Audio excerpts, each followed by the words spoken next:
Welcome to our channel. Today Bible verse in Tamil.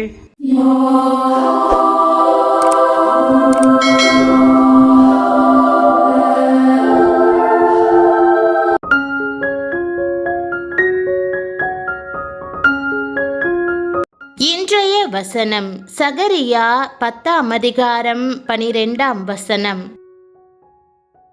கிறிஸ்துவுக்குள் பிரியமானவர்களே, நம்முடைய ஆண்டவரும் இரட்சகருமான இயேசு கிறிஸ்துவின் வல்லமையுள்ள நாமத்தில் உங்களை வாழ்த்துகிறேன். இன்றைக்கு திருமண நாள், பிறந்த நாள் அல்லது மற்ற முக்கிய நாட்களை கொண்டாடும் அனைவருக்கும் எங்கள் வாழ்த்துக்கள். இன்று தேவன் உங்களை அபரிமிதமாக ஆசிர்வதிப்பாராக. பிரியமானவர்களே, நாம் ஆண்டவரை நம்பினால் அவர் வாழ்க்கையின் இக்கட்டுகளை திட நம்பிக்கையுடன் எதிர்கொள்வதற்கு நம்மை பலப்படுத்தி பழக்க வைப்பார். தைரியமாயிருங்கள். மகத்துவமும் சௌந்தரியமும் உள்ளவரான தேவன் உங்களோடு இருக்கிறார். அவர் உங்கள் வாழ்க்கையை நேர்த்தியாக்குவார். நான் அவர்களை கர்த்தருக்குள் பலப்படுத்துவேன். அவர்கள் அவருடைய நாமத்திலே நடந்து கொள்ளுவார்கள் என்ற வாக்குத்தத்தத்தை பற்றி கொண்டு ஆறுதல் பெறுவோம். இந்த வசனம் சோர்ந்து போகிறவனுக்கு அவர் பலன் கொடுத்து சத்துவமில்லாதவனுக்கு சத்துவத்தை பெருக பண்ணுகிறார் என்ற வசனத்திற்கு ஒப்பா இருக்கிறது. ஆண்டவரை நம்புகிறவர்கள் அவருடைய பலத்தில் நடப்பார்கள். அவருடைய வல்லமை அவர்களை தாங்கும். தாவீது சிக்லாகில் இருந்தபோது விரோதியால் கொடூரமாக தாக்கப்பட்டான். பட்டணம் தீக்கிரையாக்கப்பட்டது. அவனுடைய மனைவியரும் அவன் தோழரின் மனைவியருடன் பிள்ளைகளும் சிறைப்பிடித்து செல்லப்பட்டனர். இதனால் மனமுடைந்த தாவீதும் அவன் சிநேகிதரும் கசந்து போய் அழுதார்கள். இந்த வேதனையின் மத்தியில் தாவீதின் சிநேகிதர் அவன் மேல் கல்லெறிய நினைத்தனர்.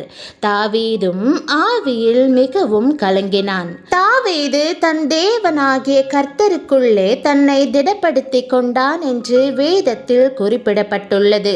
தாவீது எப்போதும் ஆண்டவரின் நாமத்தினால் நடந்தான். ஆகவேதான் அவர் என் ஆத்துமாவை தேற்றி தம்முடைய நாமத்தின் நிமித்தம் என்னை நீதியின் பாதைகளில் நடத்துகிறார் என்று தைரியமாக கூறுகிறான். தாவீது எப்போதும் கர்த்தரிடமிருந்து பலனை பெற்றான். அவருக்குள் நிலை கொண்டிருக்க எண்ணினான். நாம் ஆண்டவரின் பலத்தில் நடக்கும்போது வாழ்க்கையை எதிர்கொள்ளவும் பெரிய இக்கட்டுகளை மேற்கொள்ளவும் அவர் நம்மை பழக்குவிக்கிறார். ஏற்றமும் இரக்கமும் கொண்ட இவ்வாழ்வில் தம்முடைய நாமத்தில் திட நம்பிக்கை கொண்டு நடப்பதற்கு உங்களுக்கு உதவுவார். நீங்கள் அப்போஸ்தலனாகிய பவுலை போல என்னை பலப்படுத்துகிற கிறிஸ்துவினாலே எல்லாவற்றையும் செய்ய எனக்கு பலனுண்டு என்று சொல்லுவீர்கள்.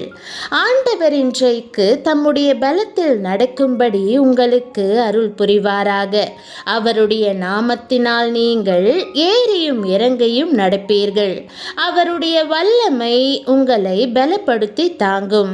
இன்றைய வாக்குத்தத்த வசனம் கூறுகிற வண்ணம் நீங்கள் ஒருபோதும் அசைக்கப்படாதிருக்கும்படியும் தடைகளை எதிர்கொள்ள நேரிட்டாலும் பயமோ சந்தேகமோ இல்லாமல் அவருக்குள் சுகமாய் நடக்கத்தக்கதாகவும் தேவன் தமக்குள் உங்களை பலப்படுத்துவார்.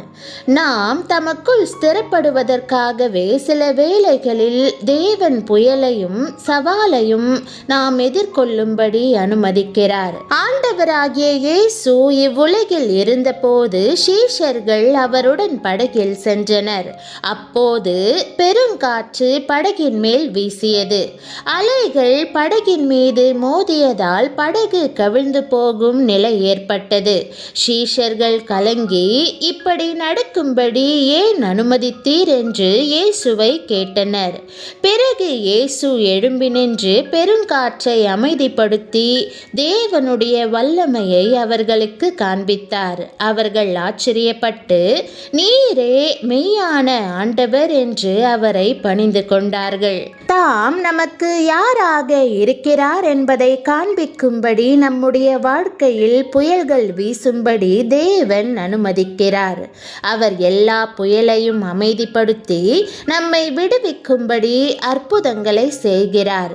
அவருக்குள் நம்மை பலப்படுத்தும்படியே இப்படிப்பட்ட இக்கட்டான அனுபவங்கள் நேரிடுகின்றன. தேவ வல்லமையை நாம் அறிந்து கொண்டு ஒருபோதும் பயப்படாதிருக்கும்படி அவர் இப்படிப்பட்ட கடினமான சூழ்நிலைகள் வழியாக நம்மை நடத்தி செல்கிறார். ஆண்டவருடைய நாமத்தில் நாம் பாதுகாப்பாய் நடப்போம். அவருடைய நாமத்தை மட்டுமே பற்றி கொள்வோம். பண கஷ்டம் வரும்போது வேதத்தில் உள்ள தேவனுடைய வார்த்தையை பற்றி கொண்டு தேவன் என்னை செழிப்பாக்குவார் என்று சொல்லுவோம்.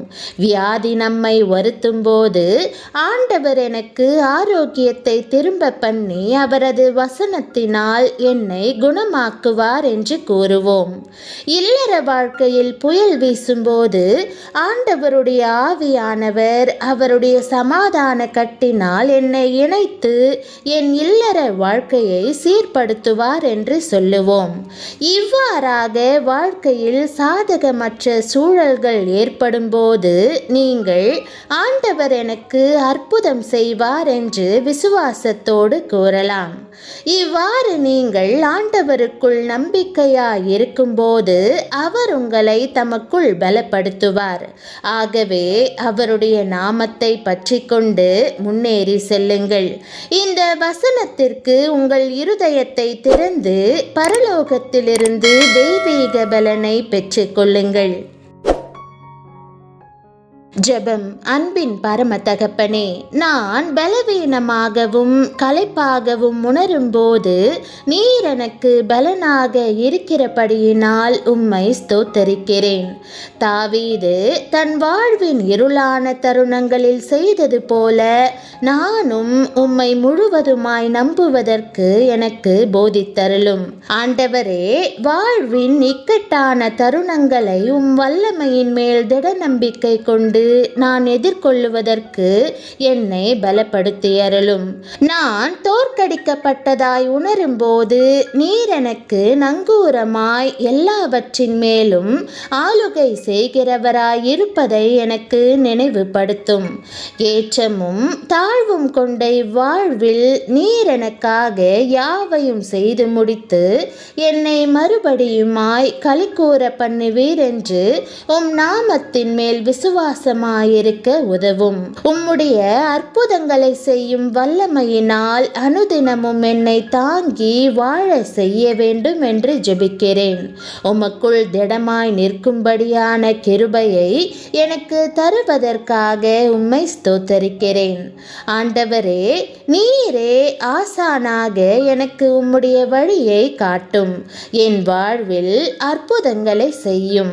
ஆண்டவரே, உம்முடைய வல்லமையை நான் கண்டு உம்முடைய அதிசயங்களை அனுபவித்து நீர் யார் என்பதை அறிந்து கொள்ளும்படி செய்யும்.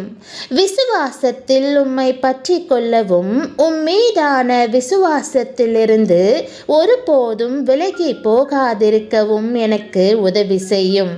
எந்த புயலாயிருந்தாலும் அதன் வழியாக நீர் என்னை சுமந்து செல்வீர் என்பதை அறிந்து கொள்வதால் எல்லா புத்திக்கும் மேலான உம்முடைய சமாதானம் என் இருதயத்தை ஆண்டு கொள்ளட்டும். உம்முடைய ஜெயத்தின் வசனம் எப்போதும் என் உதடுகளில் இருப்பதாக. எல்லா சந்தேகத்தையும் பயத்தையும் என்னை விட்டு அகற்றி என் இருதயம் எப்போதும் உமக்குள் துணிவு மிக்கதாக, தைரியமானதாக, திடமானதாக இருக்க அருள் புரியும்படி இயேசுவின் நாமத்தில் ஜெபிக்கிறேன் நல்ல பிதாவே, ஆமேன். தேவனுடைய நாமம் மகிமைப்படுவதாக. ஆமேன்.